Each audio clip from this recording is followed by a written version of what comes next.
Previously in the Big 12. Touchdown, Mims! Baylor is pouring it on against OU. The catch is made by Weiss, who spins it free and is going to score. Oklahoma is in front. Intercepted. Massive comeback victory for Oklahoma. A historic comeback over a proud underdog. Now, 3 weeks later, an opportunity at redemption. Give them the very best of you. Or a repeat. Touchdown! From the teams that brought you the Big 12 Game of the Year. How did he do that? The highly anticipated rematch. 11 men dedicated to each other. With playoff hopes hanging in the balance. The Oklahoma Sooners, the Baylor Bears.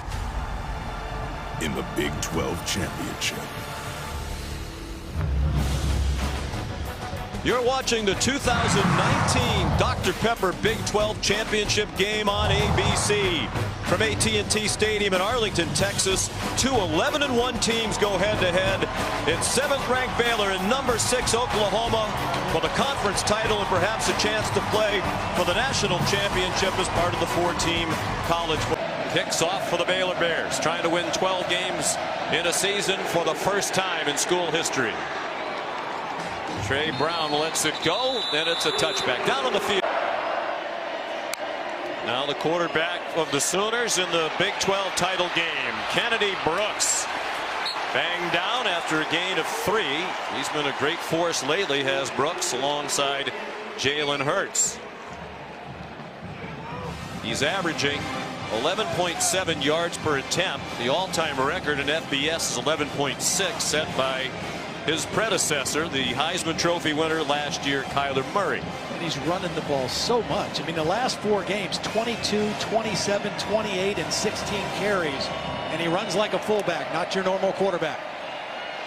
Hands it off. Here's C.D. Lamb, his first touch. He's upended along the near side by Grayland Arnold. Outstanding safety, redshirt junior. Well, here's the first big challenge for Phil Snow's defense, is 3rd down. This was the problem area for him in the loss at Waco. Oklahoma was 12 of 18 in that first meeting. They couldn't get off the field. They ended up running. Oklahoma did 95 plays. 3rd down is the key today for Baylor's defense. That's what Phil Snow, the defensive coordinator of the Bears, told us yesterday. Hurts, quick throw near side.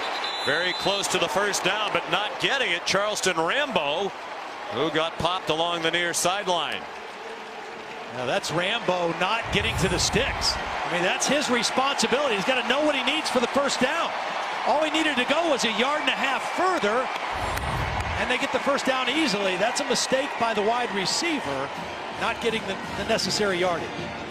Nice tackle by Jamison Houston. So here's Reeves Munshaw, redshirt sophomore to punt, and Grayland Arnold is back deep for the Baylor Bears. Baylor's blocked 5 kicks this year, second most in the country, one behind Houston. Good punt. Arnold fair catch just beyond the. This is a great matchup all day. Denzel Mims against Parnell Motley. There's John Lovett. It's a deep running back group for Baylor, and he scampers ahead with a first down, just shy of the 30. They'll mark it at the 29. Kenneth Murray and Pat Fields made the stop for Oklahoma. Excellent block by Xavier Newman-Johnson, the right guard, pulling to lead that play. And we mentioned Denzel Mims. He got a nice block on the perimeter on Motley, but that's the matchup. In the 4th quarter, Motley went exclusively with Denzel Mims and slowed that Baylor offense down quite a bit 3 weeks ago. Brewer to pass, under pressure, spun around, and down he goes. Back at the 21-yard line. Ronnie Perkins, an emerging star, there first for Oklahoma with help from Nick Bonito. Well, Perkins is inside. He's normally outside. It's not a blitz. Brewer just had to hold the football a little longer than he wanted. Didn't see anything open up, and pretty soon Perkins came free inside. And he has really come on and been a disruptive force in this Oklahoma pass rush. The Oklahoma defense much improved this year with a new coordinator, Alex Grinch. On 2nd and 17, short pass over the middle. Treston Ebner dropped at the 25-yard line. Still 14 yards short of the first down. Another tackle for Kenneth Murray, one of the best linebackers in the country.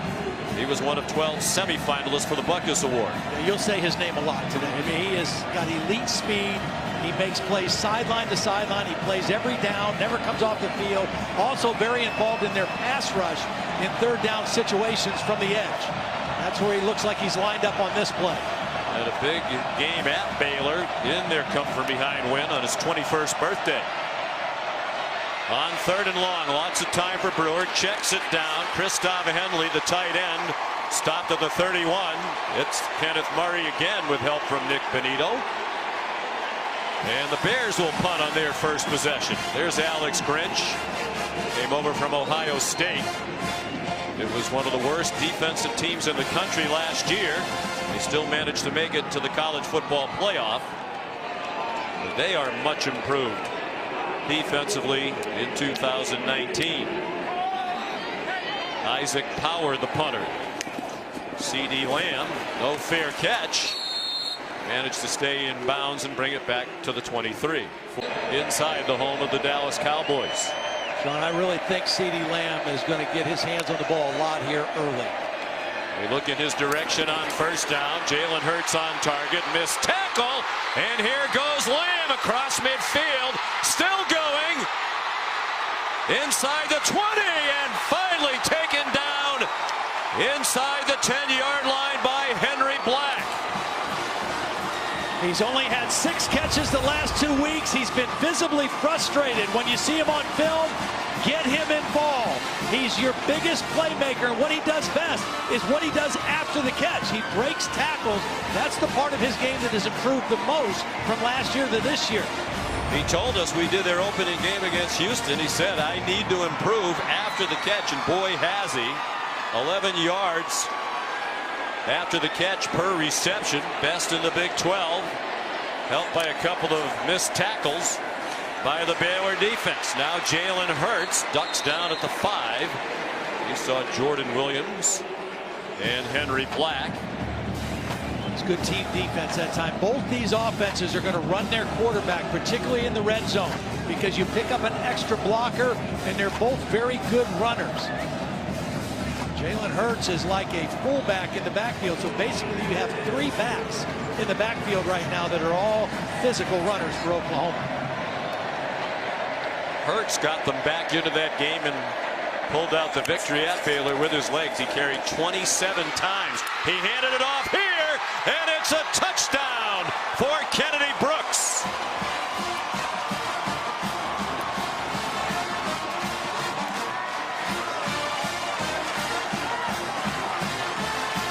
It's a zone read play, and James Lynch right here is going to come for the quarterback. And that's what Jalen's going to read. He's reading 93. He's coming for the quarterback. Give it to Kennedy Brooks, and an easy touchdown for Oklahoma to start the game. Huge hole created by that offensive line that brought back just one starter from last year, the center, Creed Humphrey. But it's been an improving group as the season has progressed.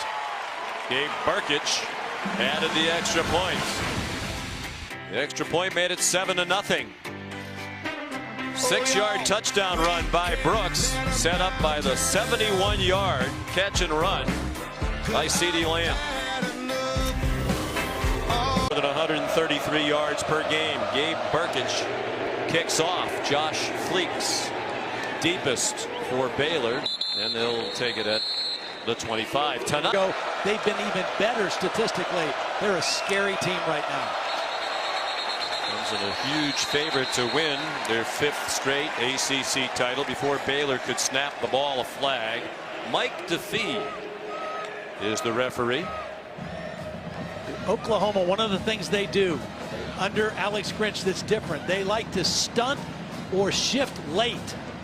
False start. Offense, number 91. 5-yard penalty, first down. It caused a problem. It caused a problem when these two teams played the first time. That was the tight end Solon who jumped early. They've got to not pay attention to that movement because they do it very quickly right before the snap, and it can be very distracting. Charlie Brewer will go out of the gun on 1st and 15. Treston Ebner in trouble and stopped for a loss.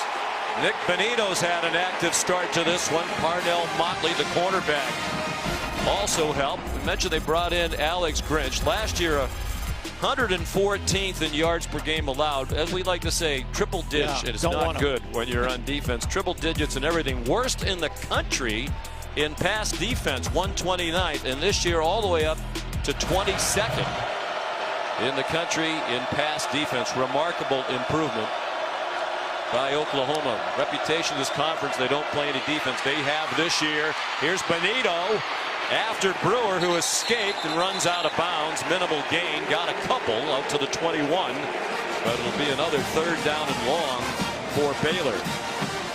One of the things already that Oklahoma is doing different than the first matchup. Now the distance, down and distance, has something to do with it. They were almost exclusively press man-to-man the first game for the first 3 quarters because Baylor runs so many RPOs. A lot more zone already early in this ball game. Baylor scored on its first 5 possessions, 4 touchdowns and a field goal, to score 31 points by halftime in that game in Waco against Oklahoma 3 weeks ago. Didn't score in the second half. Second possession here today. Another 3rd and long. Brewer incomplete. A little off target. Chris Platt went diving for it. Jaden Davis, a true freshman, had the coverage. Good coverage. It was a long throw all the way across the field. Pretty decent throw, but excellent coverage. We talked about C.D. Lamb getting involved offensively. Baylor's going to have to do the same thing with Denzel Mims. They've got to get him some touches with the football their next possession. There's Isaac Power to punt again. Redshirt freshman out of Castle Rock, Colorado. Not a good kick, although it takes a good bounce. And trouble for Lamb, who managed to gather it back in at the 39-yard line. Texas, the Big 12 championship game. Oklahoma leading 7-0. 3rd possession for the Sooners. Jalen Hurts managed to turn what looked to be a loss into a gain of a couple. Here's Holly. C.D. Lamb did not play in that last matchup with Baylor, so he has really been focused today. His pregame warm-up, he was so intense. I noticed his eye black. I went up and said, what does that say? Nobody's safe, and nobody was on that opening drive where he was able to get them closer to the end zone. He's got a mission today to prove. A dynamic playmaker who really the last 2 weeks has had quiet games. And anybody that knows wide receivers knows that doesn't set too well in an explosive offense. You want the football, and he needs the football. Here's Kennedy Brooks breaking free again across midfield with a 1st down to the Baylor 45-yard line, where it was taken down by Jordan Williams. Watch the center, Creed Humphrey. He is just a devastating blocker, stays on blocks extremely well. Now this isn't Bravion Roy, this is his backup that he was working on, and Creed Humphrey got the better of that one. Oklahoma gets to the line quickly. Hurts down the middle, open man. C.D. Lamb again inside the 20.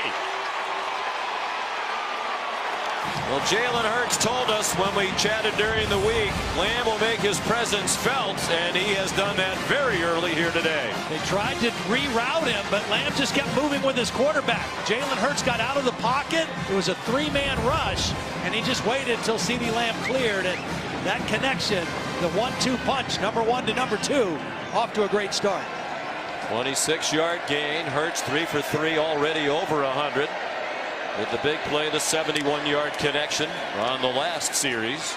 Brooks again swung down to the line by James Lockhart, 5th-year senior out of Ennis, Texas, and a transfer from Texas A&M. You know, one of the best things that Baylor did throughout the game a couple weeks ago in Waco, they did not give up big plays. The biggest play in the game was a 32-yard run by Kennedy Brooks. They kept most of the plays in front of them. They just didn't do well on 3rd down. So far today, Oklahoma's already hit him with a couple explosive plays. 2 plays of 20-plus. That's 102 20-yard plays from scrimmage this year for Oklahoma, most in the country. It's C.D. Lamb, the receiver, lined up on the right. It's up for grabs for Rambo along the sideline, out of bounds, with Raleigh Tejada in coverage for Baylor. It's a good throw by Jalen Hurts over the outside shoulder. Tejada's just trying to work him to the sideline. Use the sideline as your teammate. Rambo goes up. And a good call. There's that right foot. The first foot down, clearly out of bounds.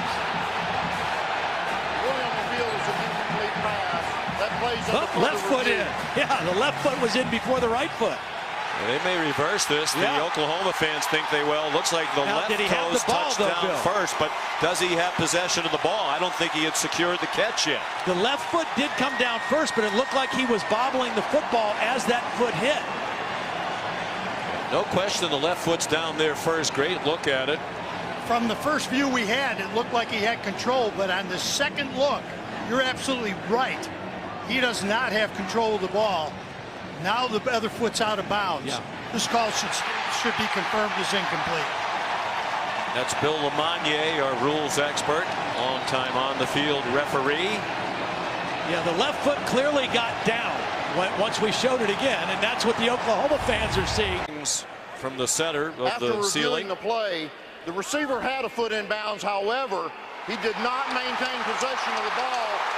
Incomplete pass, third down. The key to their comeback in Waco 3 weeks ago for Oklahoma, success on third down. 9 third down conversions. They're particularly adept in the second half.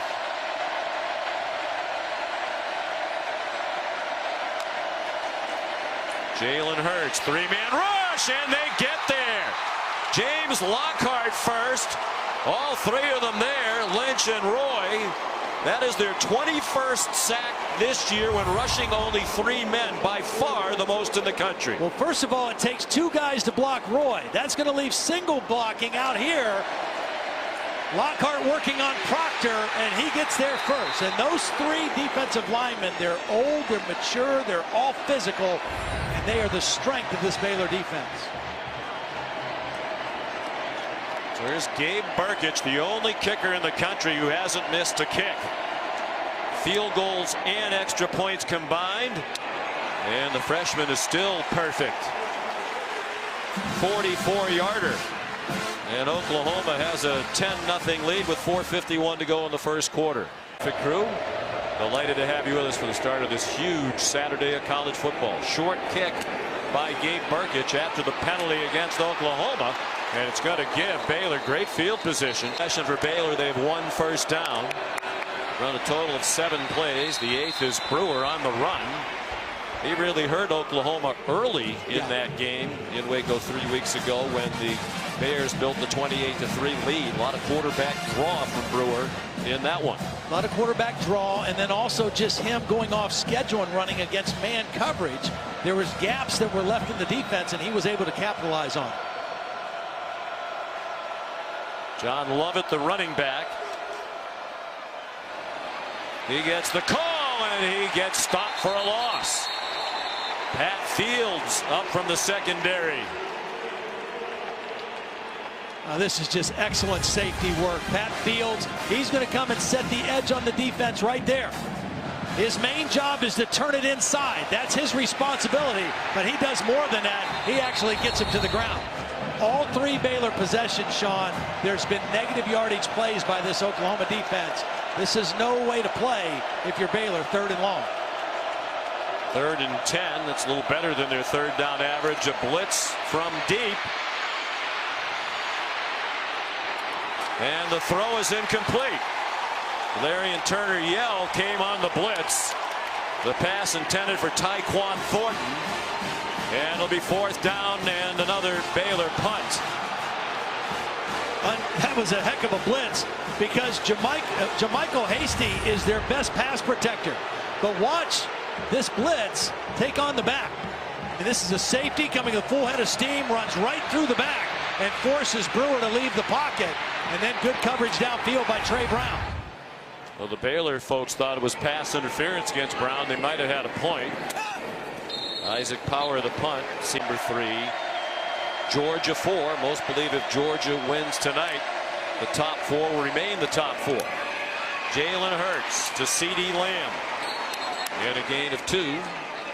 And of course, as you said, Todd, most believe if Georgia loses to LSU today in the SEC championship game in Atlanta, the winner of this game is likely to be in the college football playoff. Yeah, I mean, again, Oklahoma was always going to be in that conversation. If Utah won, if Utah lost. Baylor was the one, because of their non-conference schedule, that was a little bit more on the outside. But with Utah losing, and if Georgia loses, they're right in the mix.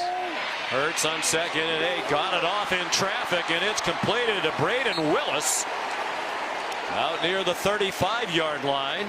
He's been more of a target in recent weeks. It's a mistake by the Baylor defense. They let the tight end go. Nobody picked him up on the backside of that crossing route. Ross Matizik was in there as a linebacker, number 46. He was on the front side. He turned him over, but there was nobody on the other side. And Hurts able to find him for the completion.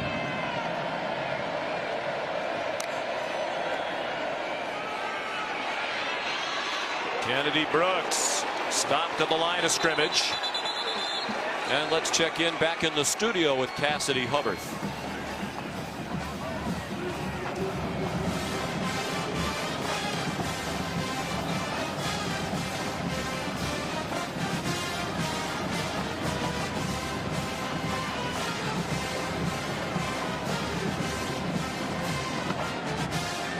All right, Cassidy, thank you.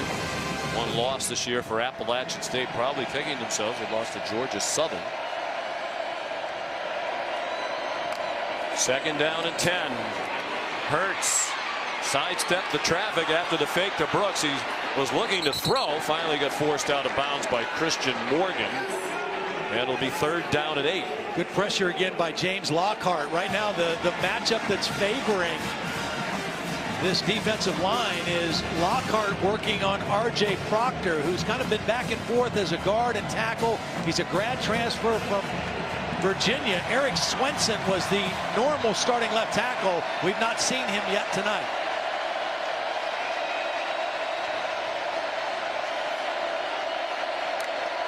Swenson doesn't look like he's going to play anytime soon. Brooks on the run, and they convert on 3rd and 8. Flags are down in the center of the field. They're going to get Proctor for a hold on Lockhart. Again, that's the matchup right now that Baylor is taking advantage of.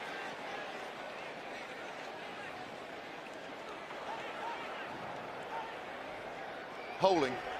Offense, number 54. It's a 10-yard penalty from the previous spot. Replay 3rd down. Well, they're calling it on Hayes.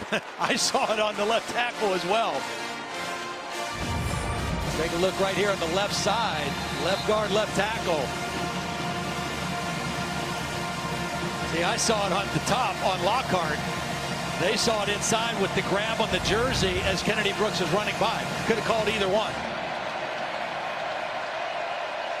So instead of a 1st down, it's 3rd and 18 and a flag thrown. Lincoln Riley signaling the plays into Hurts. He is the play caller as the head coach. False start. Offense, number 56. 5-yard penalty, 3rd down. That's on the center. Creed Humphrey, who is a sophomore, is one of 4 team captains. And we visited with Lincoln Riley last year when Humphrey was a freshman. He said this guy has everything you need to be one of the great centers of all time. Yeah, strong, athletics, got a wrestling background, so he understands leverage, and he's nasty. I mean, he just loves to finish blocks. He was the co-offensive lineman of the year in the Big 12 this season with Colton McKivitz of West Virginia. On 3rd and 23, Brooks again slides to the 26, but that's it. Blake Lynch made the tackle. Oklahoma will punt on what will likely be the first play of the 2nd quarter. The 1st quarter dominated by the Sooners. They have outgained Baylor 146-16. Munshaw to punt. And Baylor almost had another block kick. You wonder if they got a piece of it. It's so short. Great pressure by Christian Morgan. It takes a good roll for Morgan. Can't believe he missed it. I mean, he got a great jump coming off the edge, and just he can't believe he didn't get this football. Timed his jump, just missed it. Obviously that timeout allowed the Baylor special teams to kind of figure how do they want to attack this punt, and that was a chance for a huge momentum swinging play. You wonder how he missed. He certainly can't figure it out. Since the start of 2017, They've blocked 14 kicks. Second most in the country behind Northern Illinois. Can they get some offense going? Got to get the ball to Denzel Mims. Been very quiet here in the first half. Charlie Brewer nowhere to throw it. Takes off running. Doesn't shy away from the contact, and if anything, he rattled Brendan Radley-Hiles, who was slower than Brewer to get up. This is why when I watch Brewer play, he reminds me of Sam Ehlinger of Texas. That's the way Sam runs. Protect the football, lower the shoulder, and deliver the blow. Now, he did get his bell rung a little bit a couple weeks ago when they had to take him out at the second half of the Texas game, and he only played a half a game against Kansas. Radley-Hiles took the worst of that confrontation, though, on that play. When the officials directed him to the sideline to get checked out by the medical people. He's a key component of that improved defense. Was removed for observance of a potential head injury. Second down. And this Justin Broyles has come in for him, number 25. You know, that was a fierce collision, and this time and delay is probably good for Brewer also to make sure there's no cobwebs with him either. That was a violent hit in the middle of the field. Radley-Hiles seemed to be answering the questions pretty adamantly as if he believes he's okay. Brewer's going to run again and does not get back to the line of scrimmage. K9 Kenneth Murray made the tackle. There's a collision again well after the play. The Oklahoma folks think it was incidental. Well, Khalil Keith is going to pull to lead on the quarterback, and he goes right by Kenneth Murray. He's going to pull. He's the lead blocker. Here's Murray. He goes right by the blocker and right into the backfield to get Murray or Brewer. Khalil Keith has to recognize the speed of Kenneth Murray on a play like that. Another negative yardage play for this much improved Oklahoma defense, and that guy right there is the big reason. Having a heck of a football game so far. Third down and 3. 2 minutes gone by second quarter. It's been all Oklahoma, leading 10-0. Brewer changing direction, running out of time, and Murray clubbed him to the ground back at the 32-yard line. And Brewer very slow getting up off the field right now. Oh boy. Definitely wobbly as he got up, and they'll need to put him through the evaluation. That's his family. Well, Murray was on the other side. He was going to cover the back, and as soon as he saw the quarterback scramble, you see that elite closing speed. I don't think it was the hit as much as it was hitting the ground. That's like his head hit the ground pretty hard as he got taken down. Isaac Power, and a fair catch of his punt by C.D. Lamb. The new system, as much as anything else, French said it was about changing the attitude. Jalen Hurts over the middle and incomplete at the 45-yard line. Big play by Chris Miller to knock it away from Lee Morris. Chris Miller, when we talked to Phil Snow, he said, I love the way this guy plays. He plays so fast. Now, sometimes he plays a little reckless. He had 3 targeting fouls called on him this season, but he plays with a chip on his shoulder, and he plays 100 miles an hour, and he made a big play there. Because of the 3 targeting calls, he was suspended for their game at TCU. Part of the veteran defense. They have only one underclassman starter on the defense. Kennedy Brooks across the 39 with a yard to spare to pick up the first down. Well, again, at the 40. Creed Humphrey again in the right guard. Tyrese Robinson. It's a big offensive line. They took a while to gel. They lost 4 starters from a year ago. Playing their best football right now, particularly in the run blocking part. All 4 of those lost starters were drafted in the first 4 rounds of the NFL. Look out! Hurts hit from behind. Ball is loose, and it's picked up by Baylor. Now Rel Bernard has the ball. James Lynch knocked it out. Now the question is it a fumble or a forward pass? He was trying to throw the football, but that ball came out right away. Hear the referee, Mike DeFee, say the ruling on the field, a fumble recovered by the defense. You can see Lynch winning his one-on-one against Ely. Jalen Hurts did not see the pressure coming. He was loading up to throw the football. Question is that a fumble? Let's bring in Bill Lamagna. You know that what they've got to look at is if the arm's going forward with control, doesn't matter sidearm, underarm, it's a pass. But that hit knocked the ball loose, and it was more of a push forward. So this is a fumble. Good call on the field, and it should be confirmed by replay. Yeah, I think you're right. And that's been the only negative with Jalen Hurts this year is the starter at Oklahoma is putting the ball on the ground. If this holds, that would be his 6th fumble of the season. 6th lost fumble. He's put it on the ground more than that.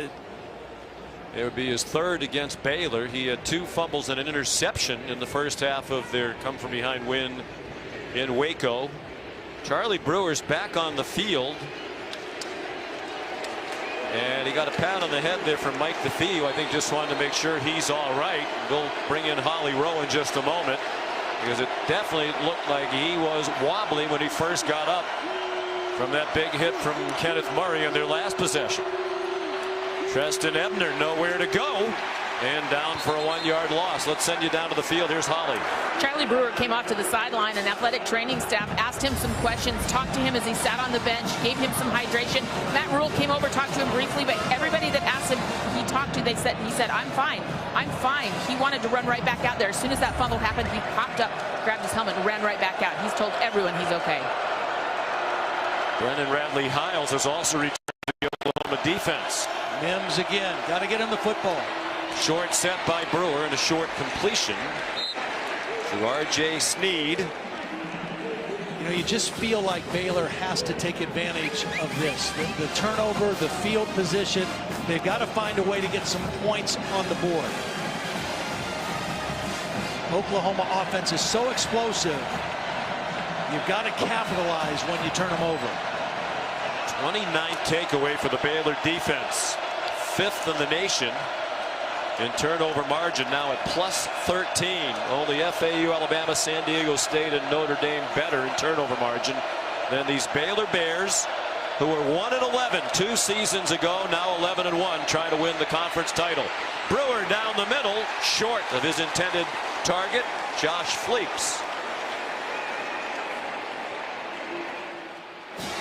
And they're going to go for it. This is 4-down territory. That time they had Mims working on a different defender. Nope, they changed their mind. They had him on Trey Brown, and they might have been able to get him the football there. Charlie Brewer was going for the deep throw downfield, and I think that's what Matt Rule's telling them. They had the first down if he throws the ball to Mims. There's John Mayers, made a lot of clutch kicks as a redshirt freshman. 13 out of 16 this season.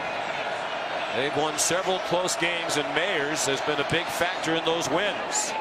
And that one just sneaks inside the right upright from 44 yards. So easily reachable by Carr or the fan bases of these two schools. Noah Rauschenberg the kickoff. Here comes Trey Brown. And he does not reach the 20. Well, Baylor is 0 for 5 on 3rd down, still trying to find a way to get the ball to Mims. He's going to run a little out, and there's a seam route by Fleek. Now, what's going to happen is this linebacker is going to drop underneath Mims, and that's why Charlie Brewer came off of that read. But then he had a chance for a touchdown, just underthrew it. If he throws this ball to the goal line, it's a touchdown, and that's what Matt Rule was so upset. He said, we can't miss these opportunities. You had a touchdown there. You got to take advantage of it. They got 3, but they really wanted 7. There's Jalen Hurts, 5 out of 7 passing for 120. Takes off running. He's averaged 101 yards per game rushing this year for Oklahoma, and he got 6 on that carry. Quarterback draw, gain an extra blocker because you fake it to Kennedy Brooks, then he goes into the hole and leads the play. Jalen's mom, Pamela, here. Remarkable what has transpired in 1 year for Jalen Hurts. As Holly mentioned, he came off the bench with Alabama down in the SEC title game against Georgia by a touchdown in the fourth quarter. Led them to 2 touchdowns to win the game. Ravion Roy swings down Kennedy Brooks. Wow, what a play by Roy. He's working against Creed Humphrey. But watch how quick this 6'1", 333-pound guy is. He gets skinny. He goes right between the center of the guard into the backfield. He is the anchor of this Baylor defense. He is a handful because of his quickness and power. Perhaps now some chance for momentum for Baylor. Neither team has converted a third down. Oklahoma's been better on the first 2 downs. Hurts trying to set up the block, and he patiently weaved his way near a first down. Now the head linesman John Braun is going to bring the ball back a little bit, but it looks like he has it on or beyond that yellow line and likely to be a first down. Such a physical player. I mean, he runs like a fullback. You know, he's a 218, 220-pound kid.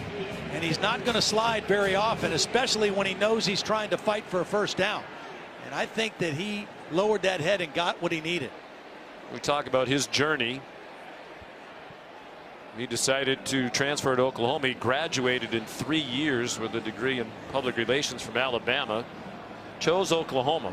You mentioned Baker Mayfield transferred in, Kyler Murray transferred in, but they were in the program a lot longer than Jalen Hurts was. And Lincoln Riley said, when you think he had to learn a new system, learn his way around a new school, new teammates, and a whole new offensive line. You know, I mean, 4 new starters on the offensive line. Everything, new opponents, you know, how you prepare for the teams you're playing, how they officiate in the Big 12, everything new. And yet his numbers have just been on par and on pace, and in some cases just flat out better. Of course, each of his 2 predecessors at Oklahoma won the Heisman Trophy and were the #1 overall pick in the NFL draft. And through 12 games, Jalen's numbers in many ways better. And of course, today not only an important day for many teams trying to position themselves, including Oklahoma, with an eye toward the playoff, but for a number of players trying to finish off their resumes with an eye toward the Heisman Trophy. Little screen to C.D. Lamb, and he got walloped at the 36-yard line. Certainly Jalen Hurts is in the Heisman Trophy conversation. The voters have to have their ballots in by Monday, so this is the last chance to make an impression. A lot of those tough guys playing in championship games today or tonight. You know, so the last big stage for all these guys. Joe Burrow seems to be the front runner, but who knows? Of course, there are 3 Heisman contenders on that Ohio State team that'll play Wisconsin tonight for the Big Ten title. Kennedy Brooks weaved his way to the 42 for an Oklahoma first down. They're the leading contenders among the quarterbacks for the Heisman, and I think most people think right now Joe Burrow is the likeliest winner. The most amazing thing to me about that, the numbers are ridiculous for all 3. All 3 transferred from the school they started at to a new school, and in this year having those kind of years. I mean, Joe Burrow's been at LSU 2 years. Jalen Hurts and Justin Fields is their first season with a new team. Unbelievable. More than midway through the second quarter now. Hurts takes off. The Baylor fans want a holding penalty. And Hurts scurried out of bounds with a gain of about 5 to the 47-yard line. Jalen wanted to load up and go deep that time, and that was good coverage down the field. Matt Rule wanted a hold. James Lynch was being held on his way to the quarterback. R.J. Proctor, the left tackle, did not get called. When Matt Rule starts to get real animated and excited, that's usually when his dad tries to get a little close to him to help calm him down. He's on the sideline with him. His dad is a minister. Here he is right there. Dennis. Rule. False start. Offense number 56. 5-yard penalty. Second down. He said, Matt told us, I notice when I get more agitated with referees and my language starts to change, that's generally when my dad gets closer to me along the sideline. It doesn't say anything, it just gets in his vision where he can see him. That's all it takes. Well, Dennis raised quite a son. Matt Rule, about as likable the college football coaches you'll ever come across. Very honest. He told a lot of these recruits when he first got to Baylor, I don't know what the future is going to be, but we're going to win eventually. Ramondre Stevenson dropped for a loss.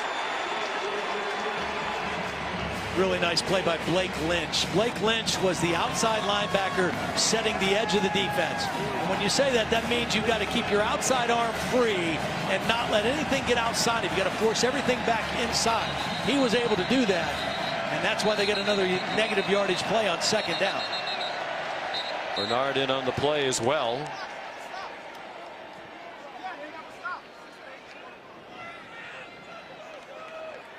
Well, so far in this ball game, Baylor's defense doing a better job on third down. Game clock to 6:32. 6:32 and wind it on my signal. Again, the Sooners were 12 of 18 on third down in Waco 3 weeks ago. They're only 1 of 4 today. And now third down behind the sticks, third and long. This should be a 3-man rush with 8 dropping, trying to force an underneath throw, but always being alert for the quarterback scramble. Here is that 3-man rush. They didn't pressure Hurts. His throw's too high and incomplete. Intended for Parnell Motley. Or excuse me, Jaden Hazelwood. And big hit at the end of that incompletion by Terrell Bernard, the middle linebacker, who was dropped very deep in coverage. Rush 3. You trust these 3 defensive linemen to create pressure. There's a hit by Bernard after the high throw, incomplete. Reeves Munshaw on the punt for the 3rd time. And a false start here against Oklahoma. False start. Kicking team number 6. 5-yard penalty, 4th down. Charlie Brewer hurrying to the locker room. The 5th penalty now on Oklahoma in the ball game. 40 yards worth. Only 1 penalty for Baylor. Munshaw took over for Austin Seibert, who handled all of the punting, place kicking, kickoffs the last 4 years for Oklahoma. This was a question mark at the start of the year, but Munshaw has been phenomenal in the word of Lincoln Riley. Here's Graylin Arnold, lost the ball as he was tackled, and the Bears got it back at the 19 yards of offense. And they have a new quarterback. Here's Gary Bohannon, redshirt freshman from Earl, Arkansas. We saw Charlie Brewer run to the locker room, and we have not seen him back on the sideline yet. Bohannon, experienced backup. They've used him in a lot of situations near the goal line, almost as a wildcat quarterback. He comes out throwing, and it's incomplete. Intended for Christoph Henley. Here's Holly. Well, guys, Charlie Brewer got up and was unsteady walking to the sideline. He told everybody he was fine. He was briefly examined by athletic training staff and went back and played. But Mike DeFee, the head umpire of this crew, went to Matt Rule and said, I think we need to take another look at this kid. They have done more evaluation on the sideline. They have now taken him into the locker room for further head evaluation. All right, Holly, thanks. That's smart. I mean, it's definitely smart to be safe in this case. Especially given that he was clearly staggering when he got up off the field. There's Bohannon, as we mentioned. He's a good runner, and he's powerfully built. He made a mistake there. He ran out of bounds, a yard short of the line to make. Rather than try to get that extra yard and get the first down. He's 6'3", 221 pounds. Yeah, I get running out of bounds and protecting your body when you can, but he's got to get that first down. Now, the good news for Baylor, he played half the game last week against Kansas and almost the entire 4th quarter against Texas. So he's played in some critical moments, particularly in that Texas game. Hands it off. Good hole for John Lovett. And a first down. Will they give him that extra yardage? It appears they will. They're going to mark it at the 41, so he wasn't down on the original contact. Really nice block by Connor Galvin. Watch number 76, the left tackle, just collapse this side of the Oklahoma defense. That time they caught Oklahoma in a late stunt, and it played into their favor. Oklahoma doing a lot of movement with their front. It's been effective. That time it hurt them.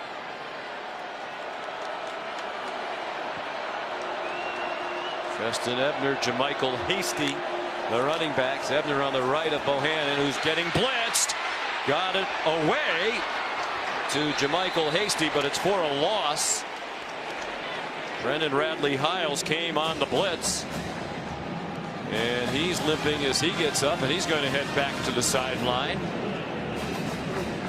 Looked like they were checking him for a possible concussion earlier. Boy, how many tackles for loss from this Oklahoma defense in the first half? I mean, that's been the story of the half for them. That's 6 now. Tackles behind the line of scrimmage, putting Baylor behind the chains. 2nd down and long here for the backup quarterback, Gary Bohannon. Under 4.5 minutes to go until halftime. Time for Bohannon, short throw, and it's dropped by Josh Fleeks. And still no catches or even targets for Denzel Mims, and that can't continue. I mean, you're in the game, you're down 7. He's your best receiver, your biggest mismatch in your favor, and you've not even got the football near him yet. He caught 61 passes in the regular season. First team all Big 12. In the last 3 games against Oklahoma, he had 28 combined catches. 6 in the regular season meeting 3 weeks ago, and 11 in each of the 2 before that. Bohannon down the middle, almost intercepted. Trying to get it to Mims. Trey Brown dropped back into coverage and went off his fingertips. And this is cover 2, so the corner's underneath, the safety's coming over the top. Another zone coverage, and well played by Trey Brown. Just nowhere to put that football, even though they tried to get it to Denzel that play. We mentioned Baylor scored 31 points in the first half against Oklahoma in Waco 3 weeks ago. Didn't score in the second half. Have just 3 points and 33 yards of offense against Oklahoma today. Isaac Powers punt, a fair catch by CeeDee Lamb. Giveaway when I was in college, back when dinosaurs roamed the earth. After a fast start, a stagnant offense lately for Oklahoma, and that continues as Jalen Hurts throws an interception. Picked off by Jordan Williams. Second turnover committed by Hurts here in this first half. Well, Lee Morris was the intended receiver, but watch number 84. He's going to slip and fall down. And when he gets back up, the underneath coverage was able to get in front of the throw and make the interception. Jordan Williams. That play didn't have a chance from the beginning because of the slip by Lee Morris. And again, this Baylor defense doing what they've done all year, taking the football away from opponents. Immediate helmet sticker. 3rd interception of the season for the 5th-year senior from Paris, Texas. Jordan Williams, one of those guys who was here during the dark and ugly days a few years ago, who elected to stay. He's being rewarded with an appearance in the championship game. Bohannon in trouble, sacked, and the ball comes popping out. I believe Mike DeFee's blowing the play dead, and he is. Ruling on the field was that the runner was down by contact. Down by contact, 2nd down. This is just a play that Bohannon cannot make. You get the turnover. You've got great field position. Throw the football away. Look how loose he is with the football, too. I mean, he's very lucky that they're going to call this down, but even that, you can't take a loss of yardage play in this situation. You've got momentum, you've got field position, you've got your 2nd turnover, and now another negative yardage play in your 2nd and long. Can't do that. Which takes them back to the edge of field goal range. Still no sign of Charlie Brewer, so the backup Gary Bohannon continues. That pass over the middle, batted down by Kenneth Murray. Trying to get the ball to Denzel Mims. He was going to be open against the zone defense. Bohannon just didn't put enough air under it. And the ever-present Kenneth Murray able to get a hand on it. The negative yardage plays is the difference in this ballgame. It's a 1-score game. It's 7-3. Both defenses have settled in. But 7 negative yardage plays for Oklahoma. The difference in the ballgame. Now you got to just get back into good field position for a field goal kick. Half this yardage to get in field goal range. Well, 23 yards of offense. If they can get into the locker room within 4, that's a win for Baylor. They want more than that. To the end zone. Touchdown! Good poise by Bohannon. John Mayers kicks the extra point and Mark Sanchez. Noah Rauschenberg kicks off. Trey Brown will try it straight up the far hash marks, and he got stopped in his tracks at the 12-yard line. 25 yards and the 2 turnovers that have led to all 10 Baylor points. Here's Hurts surging ahead for about 8. Still plenty of time left, 2:45 and 3 timeouts left for each team. You know, one thing that Baylor does with this 3-man front that I don't think I've seen anybody do this year, at least in games we've covered. Those 3 guys up front, a lot of times they'll all be standing up. They'll have 11 players in a 2-point stance. Nobody with their hand on the ground, kind of moving around, showing different looks. Not all the time, but occasionally you'll see all 11 guys in a stand-up position. Chidi Obanaya, as you saw, just came in for Bravion Roy, and there's the sack from James Lynch. One of the 5 finalists for the Ted Hendricks Award as the best defensive end in the country. Just named the Big 12 Defensive Player of the Year earlier this week. Well, he just does a great job of using leverage, getting low, lowering that shoulder underneath Adrian Ely, the right tackle, and then using that power to get to the quarterback. He's a powerful guy, but Phil Snow said he's got a lot of finesse to him, too. That was a finesse move on that rush. He was the first recruit Matt Rule went to see when he became the head coach of the Baylor Bears. With the program in disarray in Waco. They rush 3 again on 3rd down and 9, and still Hurts forced to move. Now help comes on the rush, and he has to throw it away. And it was Lynch again. It's a 3-man rush. You think, well, we have 5 blockers. We should be okay. First, Lockhart is going to force Hurts to feel uncomfortable. So he leaves the pocket, and there's Lynch to chase him and not allow him to square his hips to make an accurate throw, and he has to throw the football away. This defensive front for Baylor is the strength of the team. He's the all-time sack leader at Baylor. There's Reeves Munchau on the punt. For as bad as it's been on offense for the Bears here in the first half, they have an excellent chance to grab the lead. They've gotten over the hump on both of those today. No Trey Brown at cornerback, injured on the last kickoff return. Gary Bohannon, we mentioned he's an adept runner. He got to the Oklahoma 45-yard line. It's the freshman Jaden Davis. Not ready. They lined up quick, went quarterback sneak to get the first down. Right now, Baylor's got the momentum. They've got 3 timeouts, a minute left. They're going to get the ball to start the 3rd quarter. Can you imagine if they could go into the locker room leading the way this game started? They have 69 yards of offense, now 70 as the official stats monitor is updated. Plenty of time for Bohannon, throws it into a crowd. That had no chance. That time perhaps trying to force it into Mims to get him involved in the action.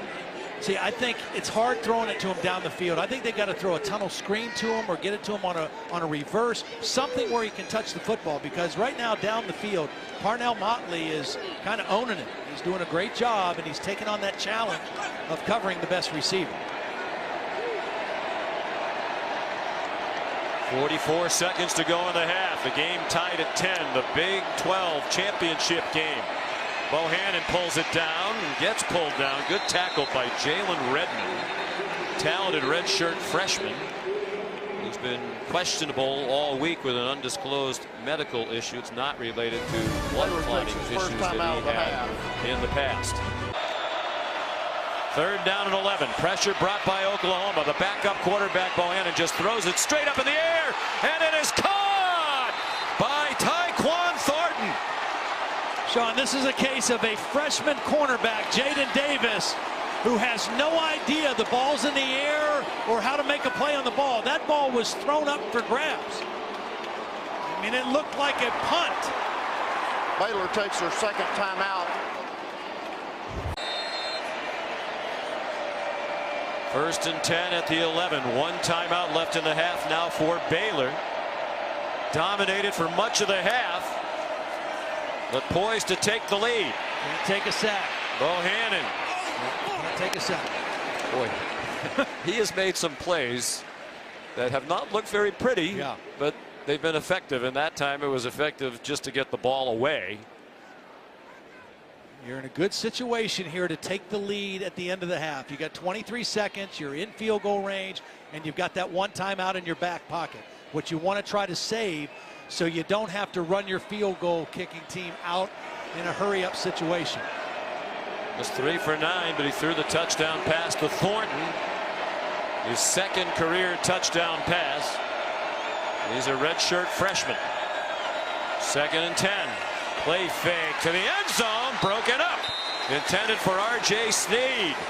And Delarian Turner-Yell had coverage. Great play by Turner-Yell. I mean, that was a good throw, and I thought it was going to be a touchdown. It's single coverage. There's a blitz coming from the secondary, and a beautiful play by Turner-Yell getting a hand around and knocking the ball out. Good news for Oklahoma. Trey Brown is back on the field. Starting cornerback. He had the signature play of their win in this Big 12 title game last year against Texas. A corner blitz. Sam Ehlinger never saw him coming. Resulted in a safety. You got Mims on Motley up here in the top. Bohannon looks in that direction, throws it too deep. Out of the back of the end zone.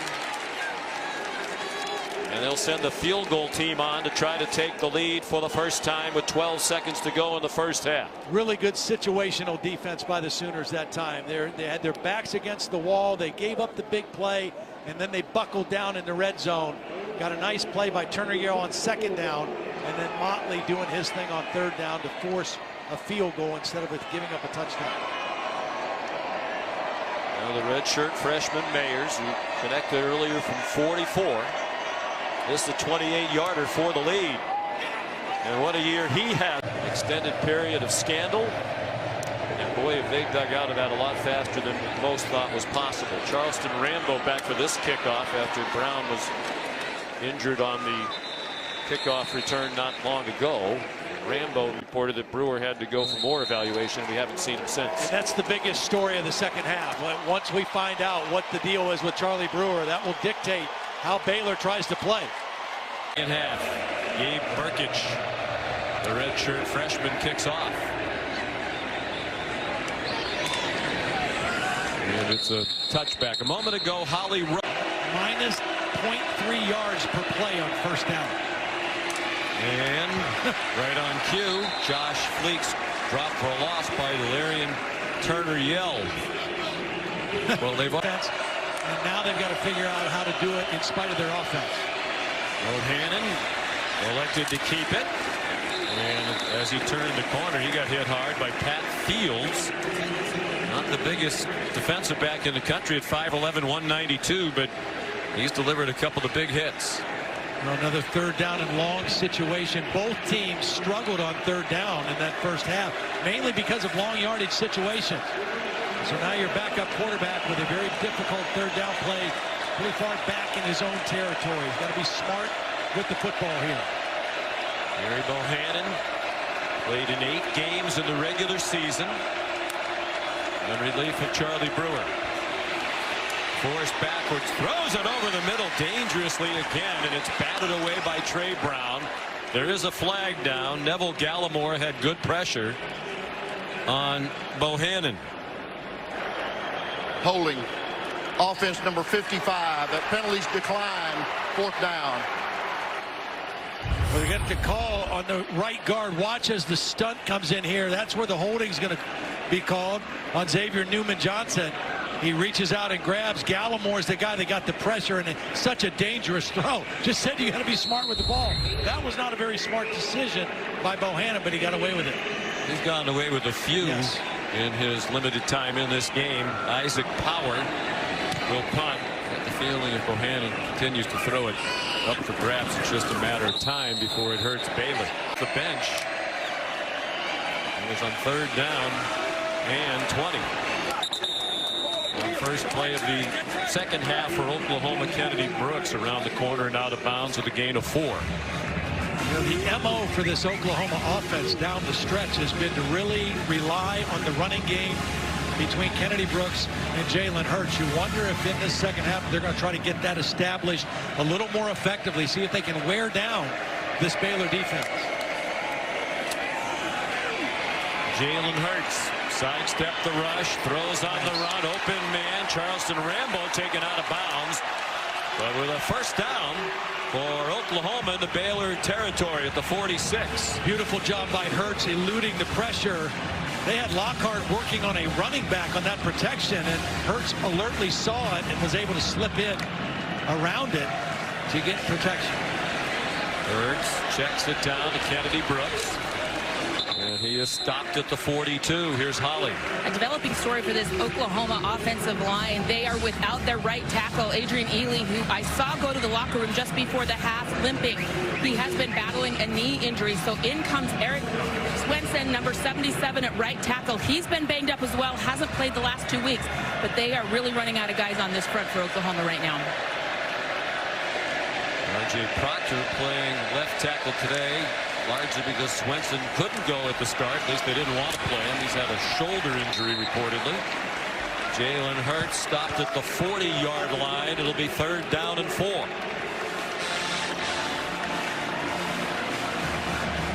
Another 3rd down play. Again, both teams struggling on 3rd down. Baylor 3 of 11. Oklahoma 1 for 6 so far in the ball game. That was the one area Phil Snow said we have to be better. So far they have been.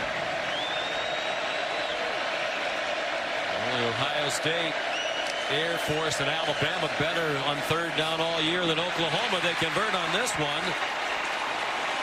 Dumped off to Austin Stogner. And that's a first down inside the 30-yard line at the 28. Beautiful design, different formation. They're going to slip Stogner right out this way. They're going to play fake, show run, and slip the backside running back out. And it kind of fooled the Baylor defense. Excellent design on that 3rd down play by Lincoln Riley. Stogner, true freshman from just up the road in Plano, Texas. Very highly recruited. Top 100 recruit in the country. Jalen Hurts back across the line of scrimmage. Baylor defense has done a lot of things well. And one of them is stop the run from Jalen Hurts now. That's 12 rushes for 8 yards. He ran all over him that first time. 27 carries, 114 yards. He threw the ball really well, and really was the difference in the ball game, particularly in the second half. Phil Snow, the defensive coordinator, been around, 63 years old, California native. Was with Matt Rule at Temple. Like most of the staff came with Coach Rule from Philadelphia to Waco. Did an unbelievable job building up the Temple program. And they've done the same sort of work here at Baylor. Nifty run, Ramondre Stevenson, the junior college transfer, down to the 14-yard line, and Oklahoma is on the move. Watch the center again, Creed Humphrey, little zone play. Watch him get to the next level, get the block on the inside linebacker, Bernard. Sizes him up, squares him up, and Stevenson runs right behind that block.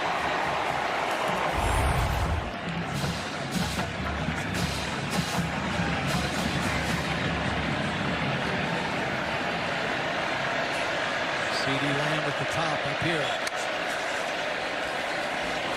Hurts looked in that direction, forced to pull it down. Some quick pressure. Chidi Obanaya. And Blake Lynch made the tackle after a short gain.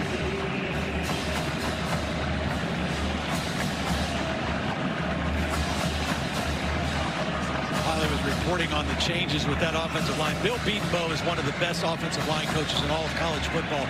Last year, this offensive line won the Joe Moore Award, outstanding, and he's had to kind of piece it together all season. Hurts takes off and gets stopped at the 10. The ball squirts out, but I believe the official on the near sideline is calling it down. The line judge, Frank LeBlanc. Bruno feels that the runner was down prior to the ball coming out. It kind of looked like his left knee was down before it came out, but again, the only negative trend, actually, his arm was down as well. But putting the ball on the ground, just for Jalen Hurts, that's just been too much this year. Had a brilliant year, but that has been the Achilles heel for him so far. Come in spurts, as we've seen today. He's turned it over 5 times in the 2 games against Baylor. Lofts it up, but there are whistles stopping the play.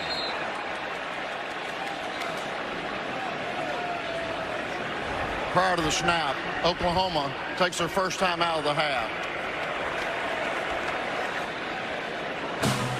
With a nice drive underway. 10th play of the drive and a big one when we come back.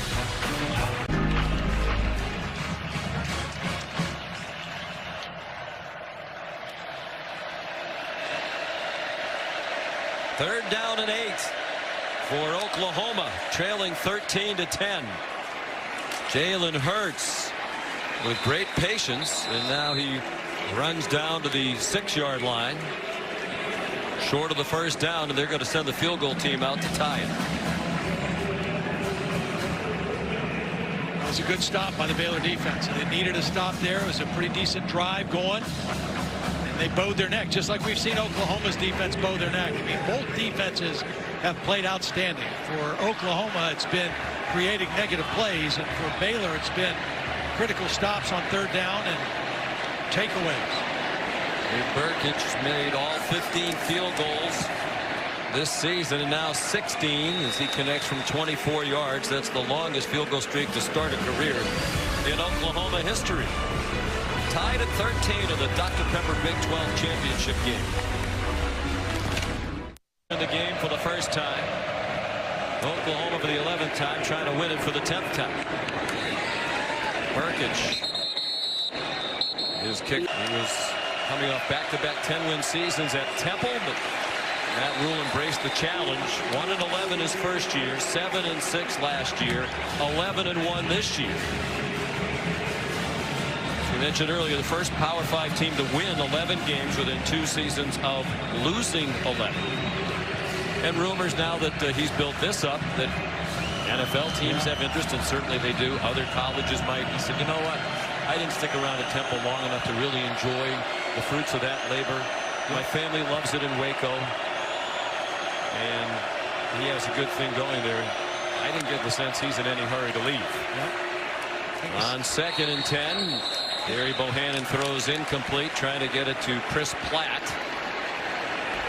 I think the same thing's true for Lincoln Riley. You know, it seems like every year this time of year, everybody starts talking about him going to the NFL and what a great fit he'd be. And right here. Yeah, right. Well, most of those rumors about will Lincoln be the next head coach of the Dallas Cowboys, and that was ongoing before this season even began. It's louder now, obviously, with the speculation about Jason Garrett's future getting louder and louder. Very bright young coach. Historically, one of the best starts to a career in college football history. He's 35-5 as the Oklahoma head coach, defending 3rd down and 10. Ronnie Perkins puts the pressure on. And Bohannon, to me, Todd, just looks like a guy who's a little jittery. Understandably so. And he's a little limited. You know, I don't think he's seeing the whole field. I think he's looking 1 or 2 places. Jacob Zeno, the 3rd string quarterback. He actually played last week against Kansas because Bohannon got banged up in that game. And so he got some playing time and mop-up duty. But they like both these young quarterbacks, but they're in a tough spot right now against this Oklahoma D. Regular long snapper Ross Matisic is back in there. He was out for a while, and his stand-in for Rodoni handled the snap. 4-hour special starting at noon Eastern tomorrow on ESPN and the ESPN app. Tied at 13 in the Big 12 title game. And Jalen Hurts runs out of bounds after a 2-yard pickup. Here's this week's college football rankings, brought to you by AT&T. As we mentioned, Todd, when we came on the air, with Utah losing in the Pac-12 title game to Oregon last night, that takes them out of the equation. We both believe if Georgia loses tonight to LSU, the winner of this game, Oklahoma or Baylor, will be in. Yeah. Yep, that's what we thought coming in, and now this game is taking kind of a funny twist to it. Well, that is the question. It's been kind of an ugly game. You wonder about style points, if that's important in the committee room, if it comes to an evaluation of one of these teams. Nick Basquin the catch, short of the first down. Here's 3rd down and 2 as we approach 6 minutes to go in the 3rd quarter. Words rarely spoken at the Big 12 title game. A defensive battle. Braylon Arnold made that tackle and stayed on the sideline. They're looking at him right now, and they're helping him to the bench.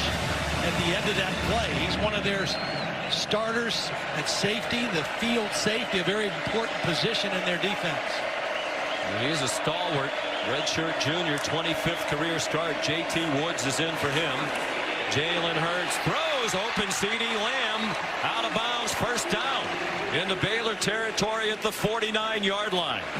They brought CD in motion. It was only a two-man route. That was seven-man protection, trying to protect the quarterback, Jalen Hurts. And they sent Lamb out on a wheel route, and he was open on the sideline. They got him the football. 5 catches. All 5 times they've targeted him, they have completed the pass. He had a big 71-yard catch and run in the first half. Here's another big run. Ramondre Stevenson up and over. It was Chris Miller who sent him into the air, but it's good for a 17-yard run to the 32. Watch the combo in the center and right guard. Humphrey and Robinson. They just kind of exchange and open up a massive hole. Also a nice block by Jeremiah Hall, number 27, kind of cutting off the backside. It was a huge hole in this Baylor defense. Here's Stevenson. Known as a powerful runner, but showed some nifty maneuverability there. Taken down by Kalen Barnes, a sophomore cornerback, number 12. This is kind of what I thought Lincoln might do. Try to get back to running the football, taking some steam out of this Baylor defense, and then be able to hit them with a play action with maximum protection when they feel it's the right time. I wonder if fatigue will set in. It looked like Baylor got very tired on defense the second half of that regular season game against Oklahoma.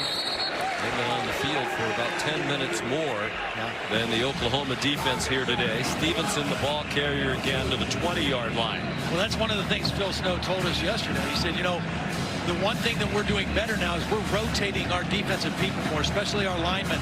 Those guys played upwards of 75 plays in that first game because we couldn't get off the field on third down, and we did wear down, especially our big guys up front, so we have to rotate.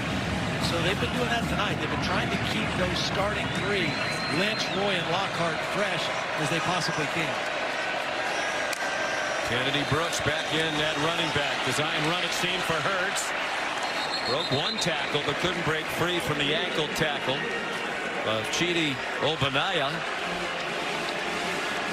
T.J. Franklin, one of those subs, the true freshman out of Temple, Texas, was the first guy to slow him up, and a nice move into the backfield to bring up another third down situation.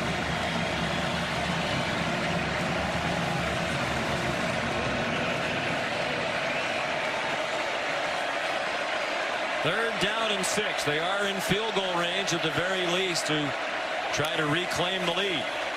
They bring pressure, does Phil Snow. Hurts to the end zone, and it is caught! A twisting catch by Nick Basquin, and Oklahoma goes back on top. Lincoln Riley took advantage of the injury to Graylin Arnold. He was working on J.T. Woods. This is the new guy in the game. Woods is in. They go single coverage. Little slot fade over the outside shoulder. They found the matchup they wanted with the substitution, and they went after it for the touchdown. Nick Basquin, a fifth-year senior, has had some Achilles injuries along the way. Just his 3rd career touchdown. The other 2 were both back in 2016. What a time to get his 3rd. And Perkich adds the extra point. Oklahoma back up by 7. First touchdown catch of the day, or pass of the day rather, from Jalen Hurts.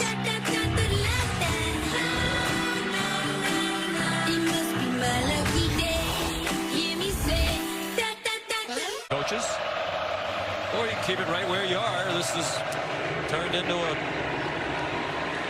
entertaining football game, especially if you like defense. A lot on the line. Jermichael Hasty brings the kickoff back for Baylor across the 30. Here's Cassidy Hubbard.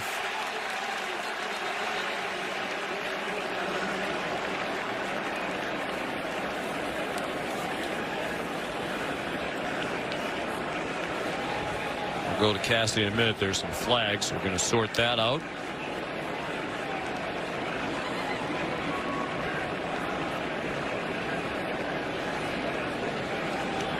Didn't Mike DeFee used to be your workout partner?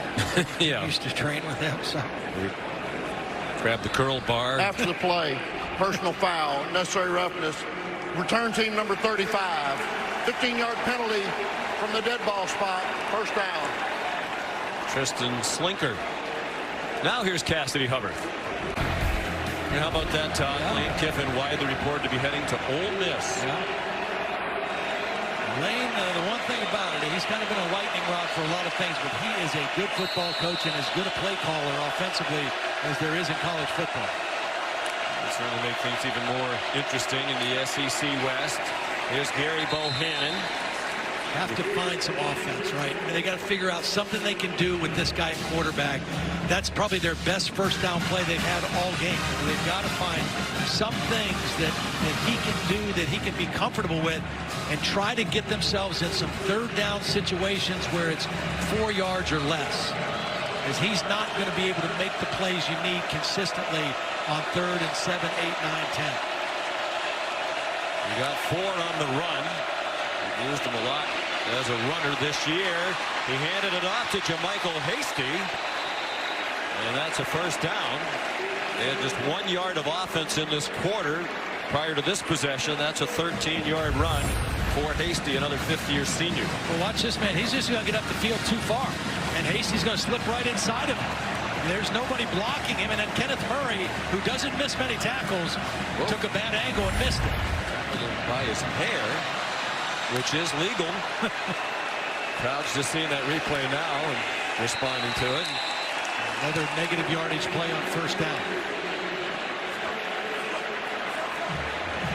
Hasty tackled more conventionally that time by David Ogwebo. Just joining us, Charlie Brewer, the starting quarterback for Baylor, left the game in the first half. Took a hard hit from Kenneth Murray. His helmet and head slammed off the turf. He actually returned to the game briefly, even though it was clear he was wobbly when he got up from that hit. Taken for further evaluation and has not returned since. Bohannon tackled around the legs by Kenneth Murray. Todd, I do think the Baylor people at the end of the game are going to have to answer some questions about why Brewer went back into the game so quickly. Yeah, you know the kid's going to want to go back in, and he's always going to say he's fine and wants to play and wants to compete. But, yeah, that'll be interesting as they sort that out. And this is not a good sign for Oklahoma fans or Alex Grinch, his best player on the field. Kenneth Murray down. We'll be back in 30 seconds. On third down, the majority of them have been this kind of down and distance. The last play by Murray, 11 tackles for a loss today by Oklahoma. Another area in which they're much improved over the past. Looks like Murray's okay now, standing on the sideline. Bohannon sacked. Jalen Redmond got enough of him to get him down at the 28-yard line. Nice job by Redmond using his hands. He lined up inside, and he's going to stunt to the outside. Watch Redmond. He's right here. He's just going to move this way, but watch him use his hands to get free of the block. The left guard, Khalil Keith, trying to block him. He did a nice job just fighting around the corner and getting to the pressure. Isaac Power, short punt. And it takes a bad bounce for Baylor. Just about 10 yards back in the wrong direction for the Bears, and it goes out of bounds at midfield. Take a shot down the field and see if they can put a dagger in. There's Kennedy Brooks. Popped to the turf at the 44 on what will likely be the final play of the third quarter. That's the end of the third quarter. Second down and 4. Oklahoma at the Baylor 44, leading by 7, trying to win their 5th straight Big 12 title. And that play goes for a loss. Kennedy Brooks stopped by Jordan Williams, and here's another very big third down play.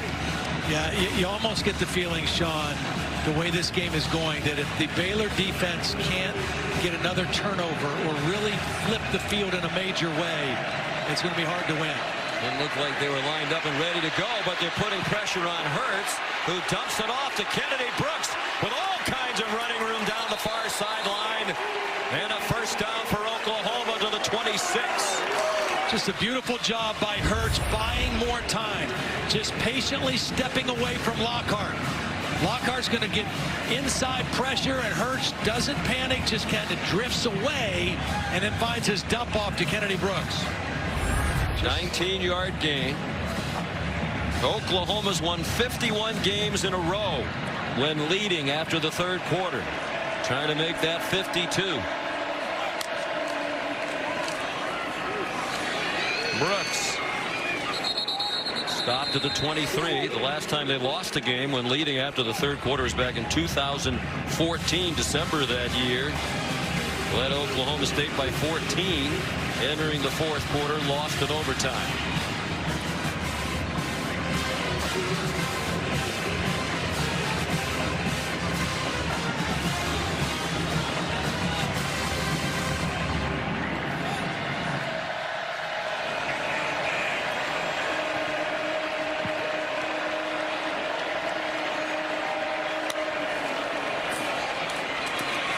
Hurts could not sidestep the traffic behind the line of scrimmage. Dropped for a loss of 1. Baylor was waiting on that. They brought their safety, Henry Black, right up to the line of scrimmage. They outnumbered Oklahoma on that quarterback draw, anticipating that play on second down and another third and long. Braylon Arnold has returned to the game in the secondary. That's big for Baylor. Oklahoma, after going 1 for 6 on third down in the first half, 4 out of 5 on third down here in the second half. They are in field goal range to take a 2-score lead. Hurts all day to throw against that 3-man rush. Wide open. C.D. Lamb inside the 10. And dropped at the 7 by Blake Lynch. Great job by C.D. Lamb recognizing coverage. He saw zone coverage, so instead of continuing to cross the field, he sat down right in the middle. Watch C.D. Lamb. When he sees the zone, he's going to settle down right there in the middle. Turn his numbers to the quarterback, not run through the coverage, and Hurts able to find him for the first down.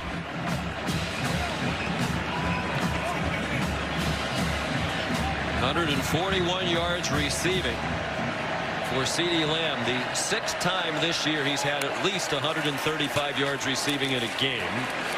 Jalen Hurts powers his way inside the 5. It took 3 men to stop him. Some pushing and shoving between Willis and Miller.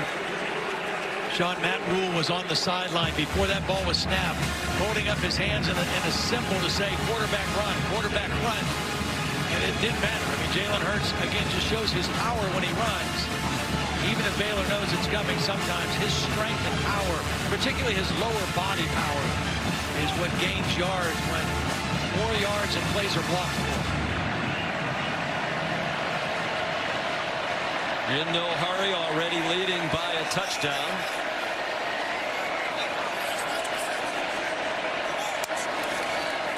On second and goal. Brooks smothered back at the 7 by James Lynch, who with 2 sacks today has 12.5 for the year. That is the single season record. His family here enjoying that. He broke the record set by Sean Oakman of 11 sacks back in 2014. There's his mother Sherry, who told us about as vocal a fan as you will find in college football.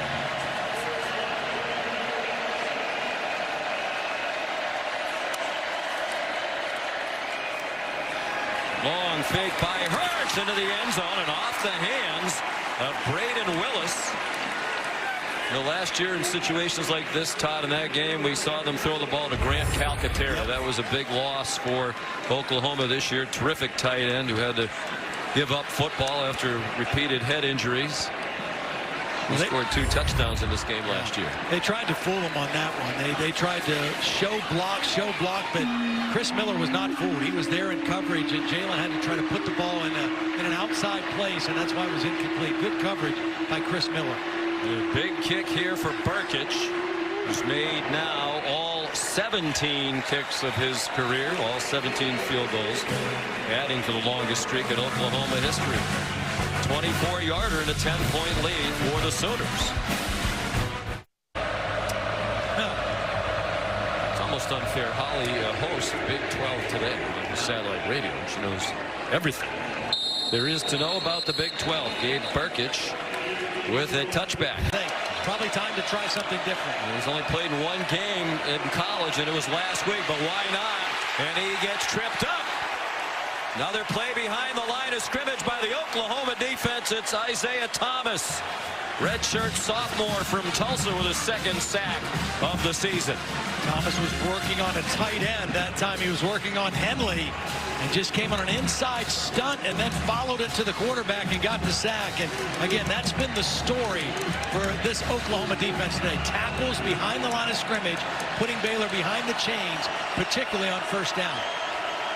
13 tackles behind the line of scrimmage. Zeno. Nifty throw and a catch. Tristan Ebner off to the races. Tristan Ebner to the end zone. And the extra point is good. What a shot of life that play. Has a chance to interject in this Baylor team. Barry Bohannon had a hard time getting anything going with the Baylor offense. Really, the same was true of Charlie Brewer, the starter. So they're on to the third string. 186 yards of offense, 81 of those on the last play. Kennedy Brooks, plenty of running room again. He's ahead 4-9. And we're down to 9.5 minutes to go in this Big 12 championship game. And we saw a picture of a guy on the sideline earlier. Trey Sermon, it used to be Trey Sermon and Kennedy Brooks kind of shared the running back position. Sermon was hurt at the Iowa State game, out for the rest of the season. Now it's pretty much Sermon is the main, or is Kennedy Brooks is the go-to guy. We've seen Stevenson also as the backup. Brooks spun around, looks like he got just enough for the first down. Sermon was their leading rusher. They had almost 1,000 yards a year ago, and they were a really good 1-2 punch. We saw them early in the year, the first game against Houston, and they were both effective in that football game. Kennedy Brooks has become the leading man, as he did last year. Lincoln Riley told us at the start of last season it was really their fourth or fifth running back, and he wound up averaging 8.87 yards per carry in a tremendous year. Jalen Hurts, plenty of time, looking deep, couldn't find anybody, and scoots out of bounds just shy of the 40-yard line. See, the thing about being able to rush three and get pretty decent pressure on a consistent basis that Baylor's able to do, that allows you to do a lot of different things with your coverage, whether it's man or zone or combination things with 8 guys back in coverage. And that time, everybody covered up. Jalen Hurts waited as long as he could before he had to leave the pocket and pick up 4 yards.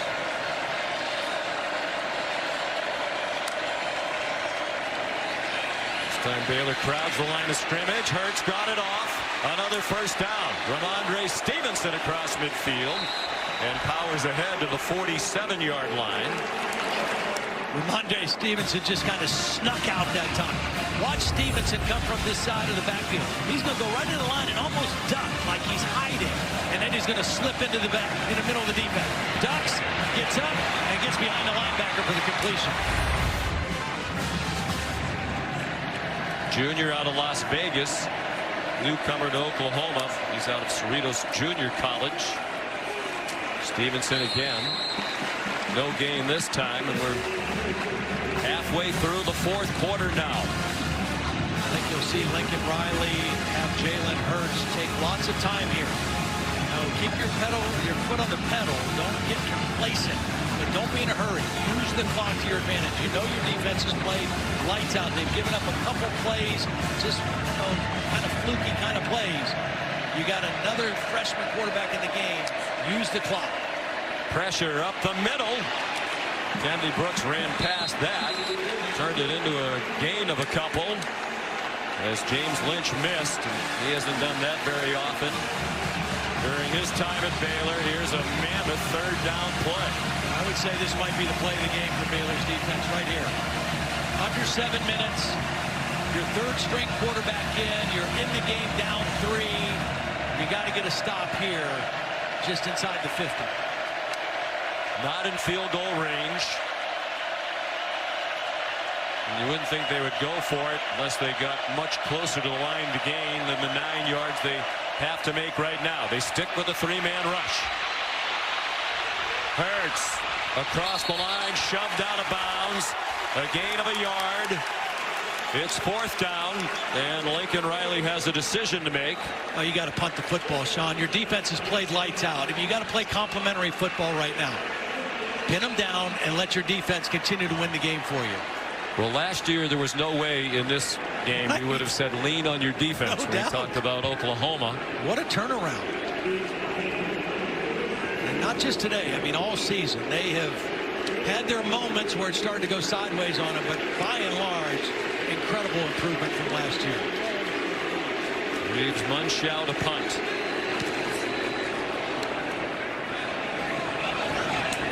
And a fair catch made by Braylon. Pressure in his face. This guy is Jacob Zeno, just came off the bench. He's on target again. What an arm he has displayed, and they finally get a ball to their leading receiver, Denzel Mims. His first catch of the game, good for 18 yards. There is a flag back near the line of scrimmage.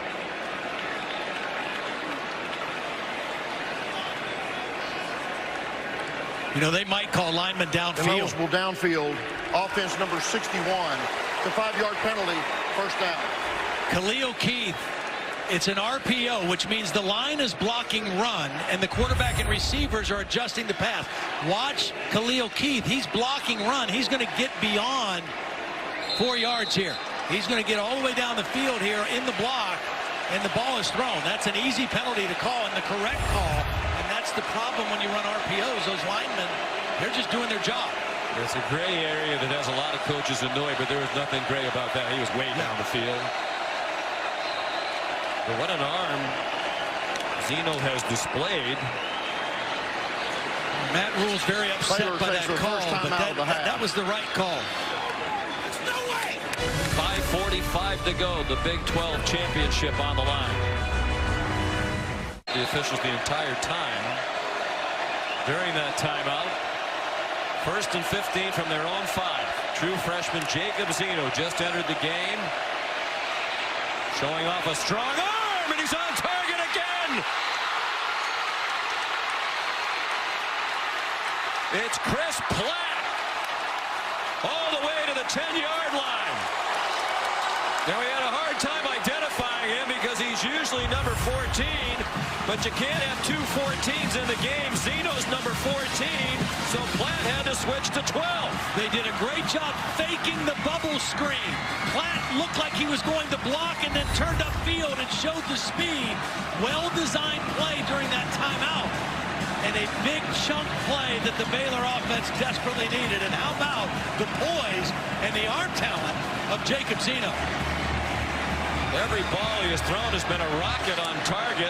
He threw an 81-yard touchdown. That's an 80-yard play. And they're in field goal range at the very least with 5 minutes to go. Treston Ebner stopped by Delarian Turner-Yell. The 81-yard touchdown was the longest play given up by Oklahoma since 2015. And now they come back with an 80-yard play. What a great design of the play. Excellent play call that time by Jeff Nixon, co-offensive coordinator. 4.5 to go. The winner of the Big 12 champion. And if Georgia loses tonight, very likely into the college football playoff. Treston Ebner, room outside. And a good tackle by Pat Fields at the 10-yard line. Wasn't a very good job by Nick Bonito, who had the game-saving interception in the game in Baylor a couple weeks ago. That time he did not set the edge of the defense, came inside and enabled Ebner to get outside very easily. I believe that was a mistake, him moving inside on that play instead of taking care of the edge of the defense. Playing without Brendan Radley-Hiles, starting defensive back. There's Baylor playing with its 3rd-string quarterback. Already a legendary performance. This is the kind of performance you put your name in the books forever. On the run, he throws too high. looking for Chris Platt, who now has no name on his back. They try to roll the quarterback, get a little mesh, a little rub route. Good coverage that time by Turner Yell, I think, that was in there. So now Mayers, we talked about how this redshirt freshman has been clutch all year. He's 2 for 2 today. He's trying to tie it with a 28-yarder with 3.5 to go. Now it looks like it'll be 27 as they set up. Skyler Wetzel, the holder. The kick is good, right down the middle. Beautiful design. Rauschenberg kicks off. And not the least bit overwhelmed by the circumstances. And he has leaned back and fired. There's a flag down. You'd expect that to be a holding call based on the fact it was thrown by the umpire back toward the pit. Kennedy Brooks carried for 12. I think they're going to get R.J. Proctor with the hold, number 73, the left tackle.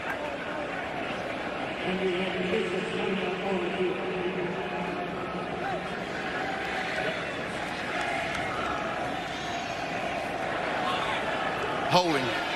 Offense number 73. 10-yard penalty from the previous spot. Replay first down.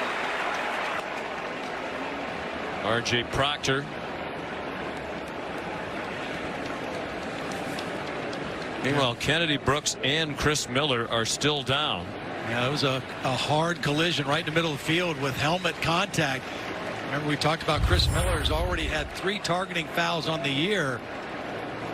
He goes in with his shoulder that time. He didn't lead with his helmet, so he did the right thing there. Kennedy Brooks lowered his head. Just a hard physical collision at the end of that run. Miller walks off, and Kennedy Brooks still down. You can see that they're grabbing at the back of his neck. Again, there's Trey Sermon, who was lost after the Iowa State game. Ramondre Stevenson, who we've seen a decent amount of today, will be the guy in there now. It's good to see Brooks has been moving his legs. I think that was at the request of the medical staff. He picked both legs up into the air a moment ago.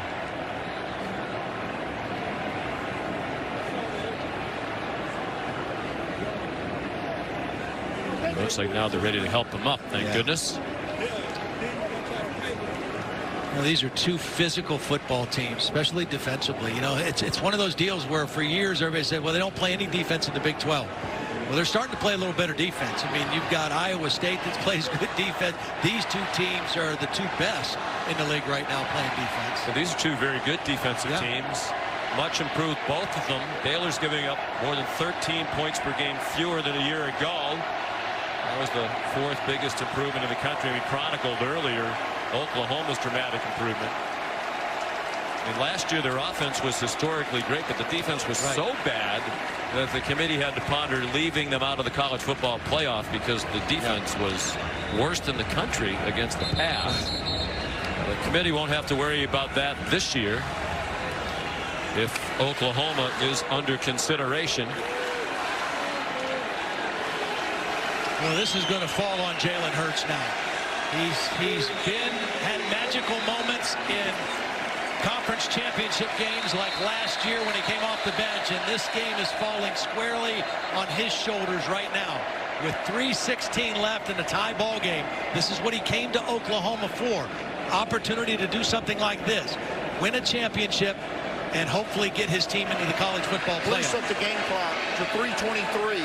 Number 3 on the defense was injured on the prior play. He had to leave. Set the clock to 3:23 and started on my signal. And the reason Mike DeFee made that announcement is Chris Miller actually ran back onto the field, wanted to play this snap, but he has to come out.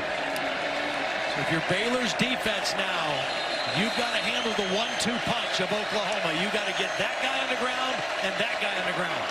Hurts and Lamb. Ramondre Stevenson is the running back. Hurts flushed to his right. Throws on the run on target. CeeDee Lamb as you said, you can't lose him, Todd, and they did, almost to midfield. It's almost a by design quarterback leave the pocket against this three-man rush, because that's a long developing play. The quarterback rolls out, Lamb goes from one side of the field to the other and just gets behind the zone defense. When you only rush three and you have a quarterback like Hurts, if he gets outside and contained, you might get a problem, and that was a problem. 31-yard gain. Now back to the run with Ramondre Stevenson. Terrell Bernard drove him back. He's been a big part of Baylor's defensive success this year. Their leading tackler wasn't even a starter middle linebacker, but Clay Johnston was injured. Bernard stepped in. He's been outstanding. Unbelievable. I mean, both guys had great years when they were playing. Both of them made second team all Big 12. Bernard came into the game tonight with 95 tackles, far and away the leading tackler on the team. And Johnston only played in 6 games. He's their 4th leading tackler still. Good rush. Hurts steps up away from it and gets ripped down from behind by James Lynch. Short of the first down. They're into Baylor territory at the 47. We're under 2 minutes to go in a tie game. Baylor and Oklahoma tied at 23 for the Big 12 championship. And should Georgia lose tonight, very likely the winner of this one will go to the college football playoff. This down and distance, Lincoln Riley's got a lot of options if he wants to run or throw. Burkich's long field goal is 50.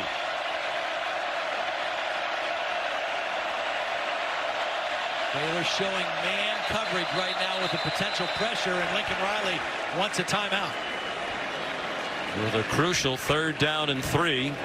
Oklahoma coming here. Takes his second timeout of the half. This will be a 1-minute timeout.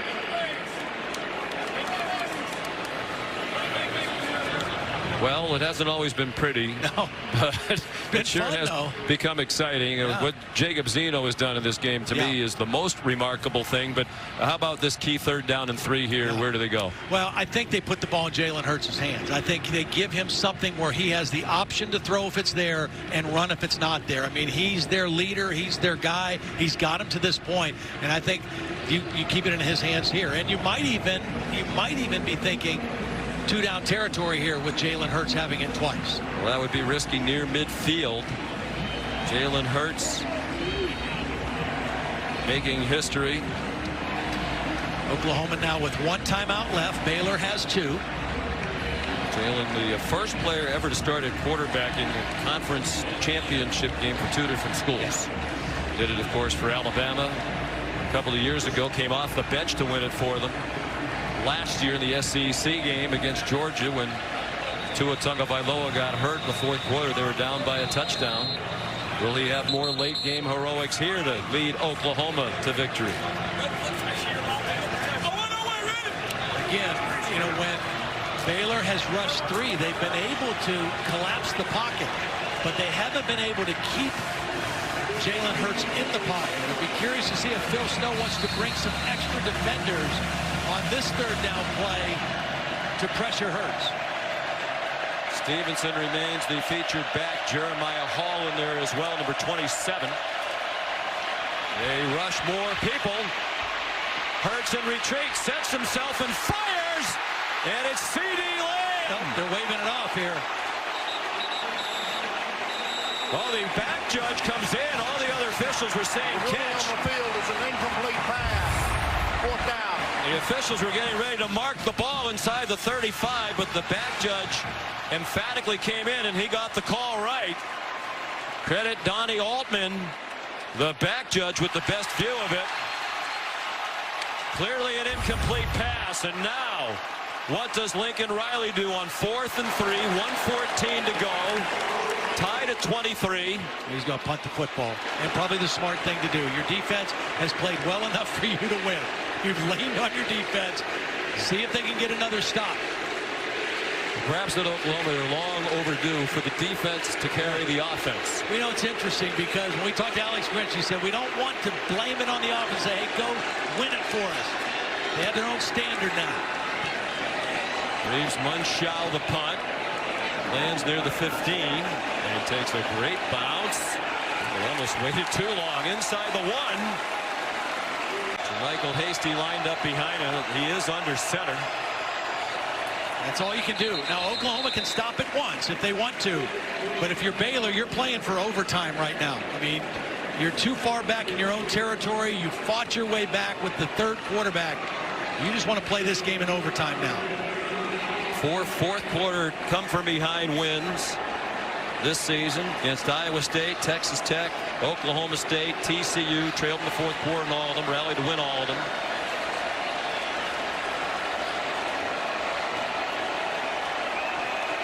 They were down 20-13 entering this fourth quarter.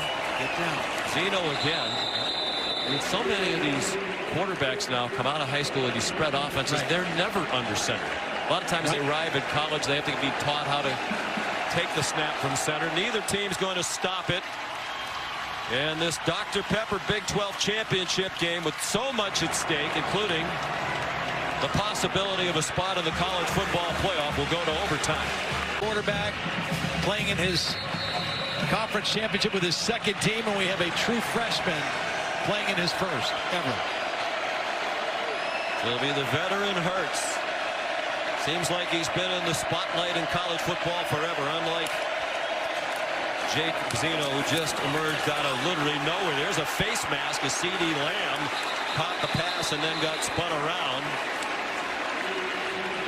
Yeah, just trying to get it a little bit on that tunnel screen, bring him back inside with blockers. Foul, face mask, defense number 38.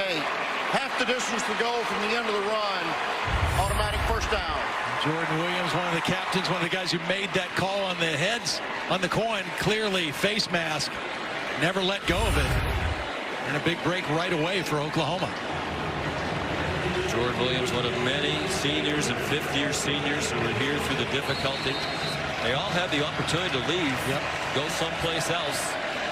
Some did. Some stuck with Matt Rule. They said they believed what he was preaching. And boy, did what he promised turn out to be true. Playing for a Big 12 championship right now.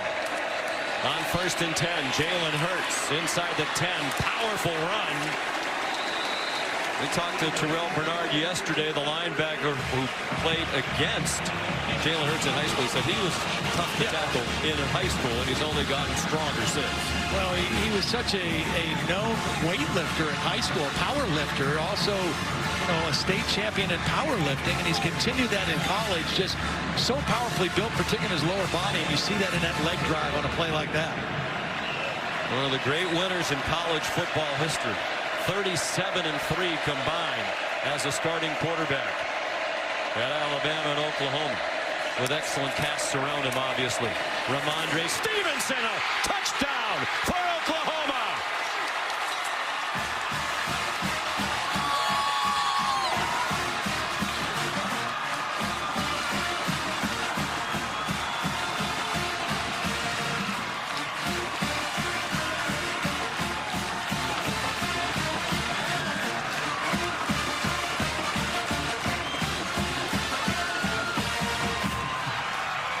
And here's a big extra point for Gabe Burkich. Todd said both kickers have been clutch today, both 3 for 3 in field goals, and they've made all the extra points. And Burkich still hasn't missed a kick, field goal or PAT all year. This is the bread and butter play for Oklahoma. It's the counter trap. They pull the guard and the tackle Swenson. One guy kicks out, the other guy leads through. There's the kick out, there's the lead through, and Stevenson into the end zone, and Oklahoma scores on their first overtime possession.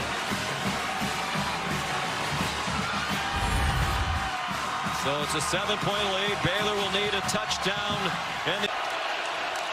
All right, Kevin, thank you. Jacob Zeno, true freshman, under pressure, and throws it away wisely with 2 men right in his face, including big Neville Gallimore. Yeah, Gallimore just whipped the center on that play. Sam Tecklenburg, number 52, the center, got whipped right away. So Alex Grinch, in a situation like this, you know you have the 7 points. The worst they can do is tie you. Right, be aggressive. True freshman quarterback in the game. Wouldn't you keep coming after him as they did there? Go after him. Motley's done a great job on Mims all night. I say bring extra people and see what the quarterback can do. Mims, top of your screen, 61 catches this year, none today. One of the best receivers in Baylor history. Had one catch, it was called back by a penalty. Zeno flushed again, chased by Ronnie Perkins, throws incomplete near sideline. Intended for Tyquan Thornton. Well, they only rushed 4. They dropped into zone again. I mean, this has been a change. At the end of the game in Waco, they played zone on 2 particular plays in a row. The last 2 plays. The last one was an interception. Let's see what Alex Rich dials up here on 3rd and 10. Showing zone again. Most of the fans here at AT&T Stadium on their feet. Sizable Oklahoma contingent making a lot of noise, trying to make it tough for Jacob Zeno. Under pressure again and planted back at the 35-yard line. Nick Benito, Jalen Redmond leading the way for the Sooners. Well, watch Benito. He's a linebacker lined up right here. He's just going to come right inside the left tackle. Just beats Connor Galvin right off the snap and right up the middle. And Redmond there to finish it off. But when that pressure comes right up into your lap, there's not much a quarterback can do. So Baylor using its 1 timeout for the overtime.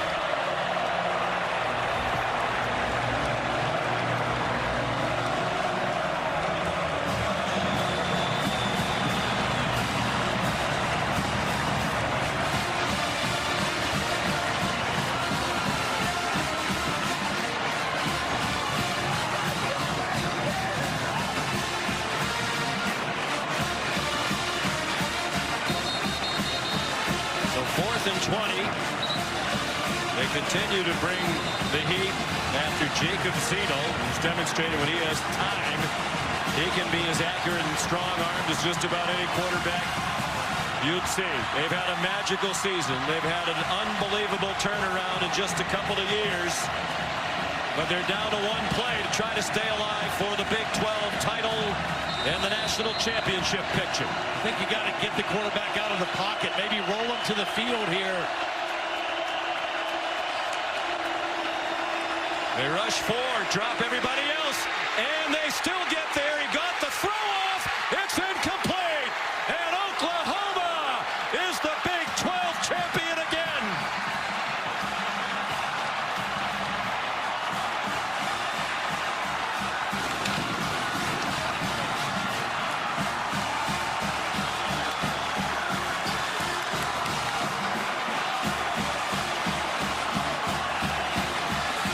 Their 5th straight conference championship. Clemson will have a chance to match that in the ACC tonight against Virginia.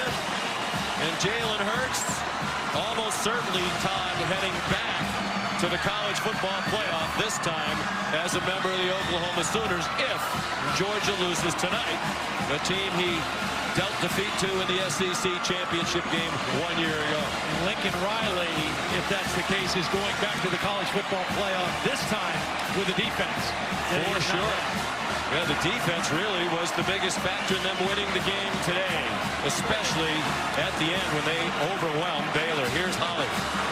Well, Lincoln Riley right down to the wire. How did your defense save the day? Guts, man. They played like they have the majority this year. There's great defense being played at the University of Oklahoma right now.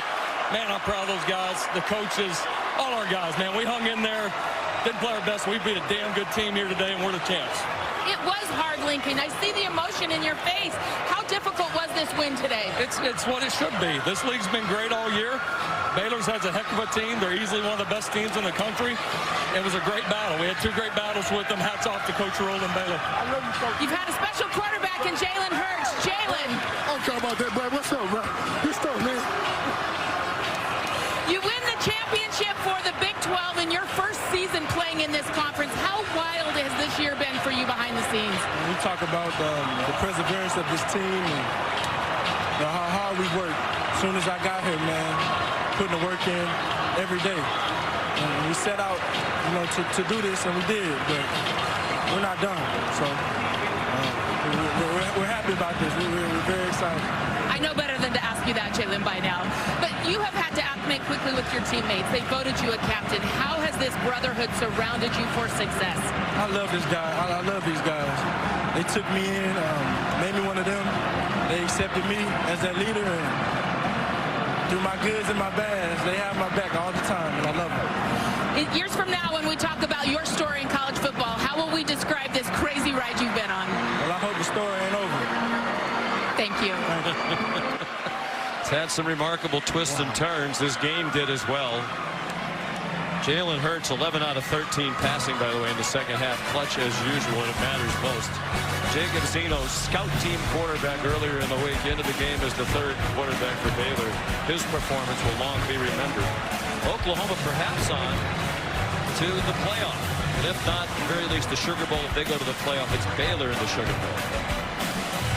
The Big 12 trophy ceremony on ESPN Plus right now. And we'll send you to Cincinnati and Memphis after these messages.